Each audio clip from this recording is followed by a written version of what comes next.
Hello, Somerset County, and welcome to this edition of the Scoop Podcast. My name is Chris Edwards, President and CEO of the Somerset County Business Partnership. Before we get to our guest today, we have three organizations that help support us through the launch of the podcast. And as we are officially in season 2, I want to give them a shout out for coming back for a second year with us. That is Somerset County.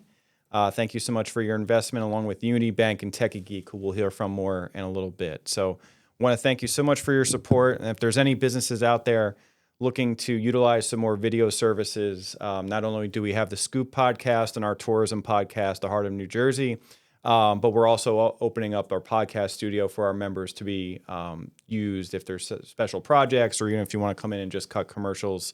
The partnership's here to help you out with that. For today's podcast, we have a special edition. We'll be spotlighting one of our sponsors from this year's Legacy Awards. That was originally supposed to happen in July, and due to extreme weather this summer, we moved to the end of September. And I'm joined by Eddie Alonso with Whitman, who's their Senior Vice President of Operations. Welcome to the Scoop. Well, thank you, Chris. Thanks for having me. I appreciate the opportunity. No, thanks for coming on. You've been a very active member of the partnership, and it's a real treat, especially for me, in the field you are in. And we'll get to that in a second. Learning, I learn a lot from these types of episodes, not just about Whitman, but also you kind of have a vision of what you do, and then it kind of really expands. So I want to start there. Why don't you, Eddie?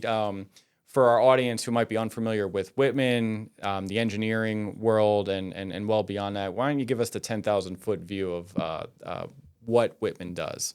Sure. Thanks, Chris. So Whitman is a full-service engineering, design, and environmental consulting company.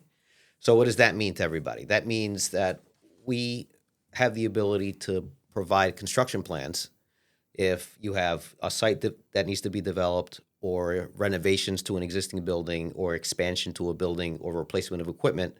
We can provide those plans for construction and permit.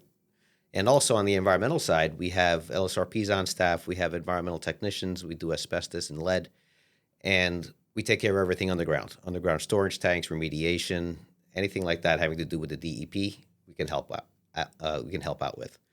And we also have a renewable source group that deals with solar, battery charging, and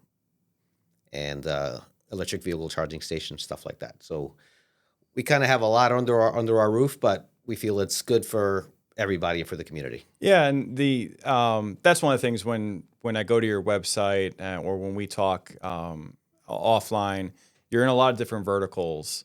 Can you give our audience a sense of maybe what verticals are hot, maybe what verticals it's been a bit of a tougher market for? Can you kind of give us a sense of what's going on there? Sure. In the past, we've done a lot of office renovations and office buildings and warehouse buildings, the design of, right? Right. And those verticals are struggling. They're not doing great right now.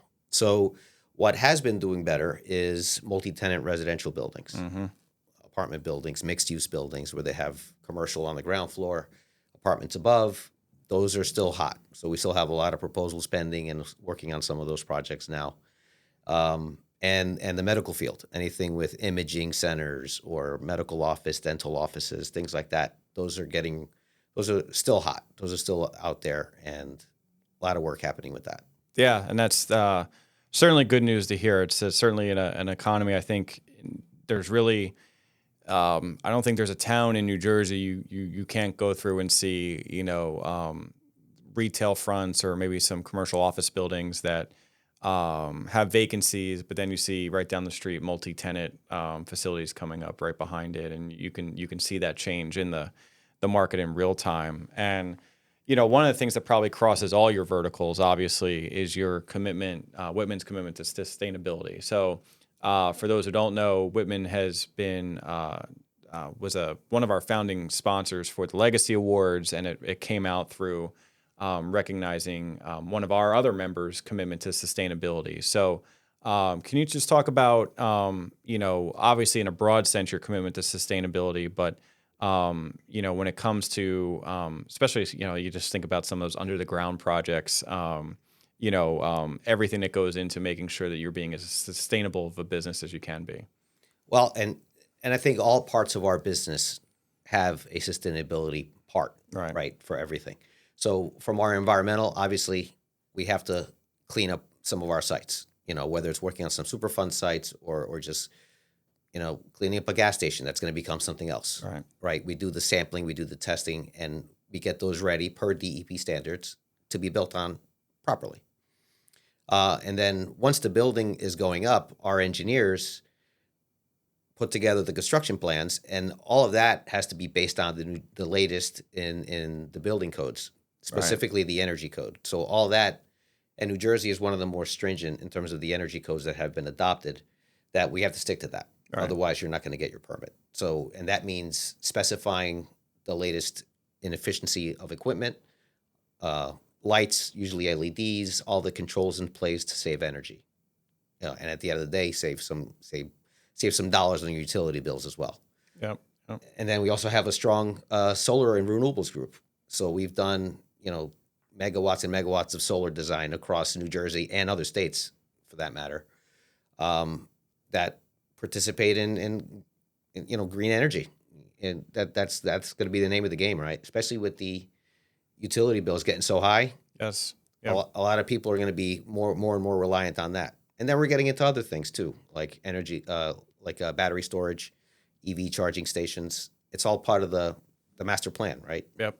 No, I think I can't tell you how many of previous episodes of podcasts we could be talking about completely different subjects, but a lot of it comes back to not only just the cost of utilities, but the strain on the grid that just the modernization of our economy has created, and we're all feeling it right now in terms of individuals or residentials or commercial, and anything we can do around the margins now is even more not only appreciate it, right, but it's essential to be doing business, right? When you go out to bid, you have to be shaving the edges off for your client. Otherwise, it's impossible to grow the business. Oh, absolutely. And anywhere that you can be more efficient and save some money, it's going to go back right into the business, right, as a reinvestment.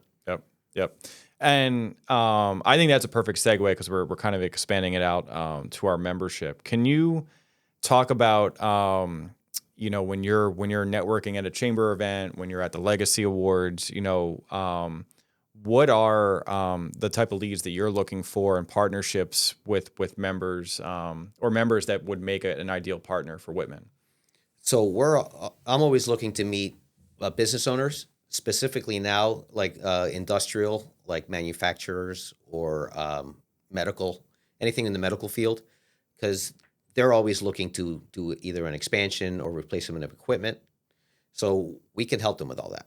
And we can, like we were talking about before, helping them get more efficient, reduce some energy bills, get them going on that. And then specifically architects and site developers also, because architects tend to be first to a lot of these projects, and then the developers are the ones that would have the vision, right, to create something out of nothing, or from either a vacant piece of land or an old dilapidated building. They have a vision to do something else with it, and we can help them with all that. And just to I think the best way for our members who are listening, who are maybe learning a little bit about your world and obviously maybe looking for some partnerships, what are some questions that maybe our members throw your way, or maybe ideally what would you want to be thrown your way if members saw this and were reaching out to you? So I've been approached by many different people, different types of buildings, and I've heard, hey, my rooftop air handling units are dying, they're failing, they're old. What can I do? So, well, I mean, we can see if they're due for replacement, either by age or because they're breaking down, or you've expanded. And a lot of people don't think about looking at the air handling system. All of a sudden, wow, it's like really hot now, and it hasn't been before. Well, you just doubled your space. Yep. So that's something we can look at. We can do calculations, figure out what we can do. And sometimes it's not always rip it up and throw it away. Sometimes it's, why don't we add to this, and it'll alleviate the strain of that unit, because it does have some life left. I think it's a great time for me to point out. I think a lot of companies who join the partnership, they naturally go to, well, I'm joining the partnership to get new business out of the membership, and ideally, of course, that's certainly what we're here to help connect people for. But I always try to remind them that there are a lot of members in the chamber who can help you save money on existing pieces of property, rent, whatever it is. There's two ways to grow profits, right? It's either grow revenue or cut expenses. And I think when members are thinking about enhancements to space or looking for ways to save money, it might not be a new piece of business. It might be partnering with a company like Whitman to save money on their business. Yeah, we've had projects where we walk through existing buildings that are operational, and we'll find some low hanging fruits that maybe you had planned on upgrading anyway, but if you go this way versus that way, that'll be more bang for your buck. Yeah, yeah. One more question for you before we get into our two favorites. Are there any projects that Whitman's done? It doesn't have to be in Somerset County, because I know you've done projects all over the region that you kind of point to and are like, well, that was cool, or that one kind of was unique for us. Is there anything that kind of pops out to you on that? Yeah, actually, we just finished up a large solar project that put a lot of different types of solar at the different Rutgers campuses across the state. Oh, wow. So if you see a relatively new looking solar project, it could be some rooftops, it could be parking lot, canopy lights, Yeah. or a ground mount over somewhere at Rutgers. That could have been our project that we designed. Yeah, it probably was. I live very close to the Piscataway, New Brunswick campus, and one of the great things they have done, which I'm sure is some of your projects, is those the massive amount of parking lots that they have, and putting solar on those canopies is a really efficient way of utilizing the space, and people love having cover for their cars in inclement weather. So it's a win-win for everybody. And I can bring up two other ones that come to mind. Sure. We helped build a couple of years ago, the Kane University new science building expansion.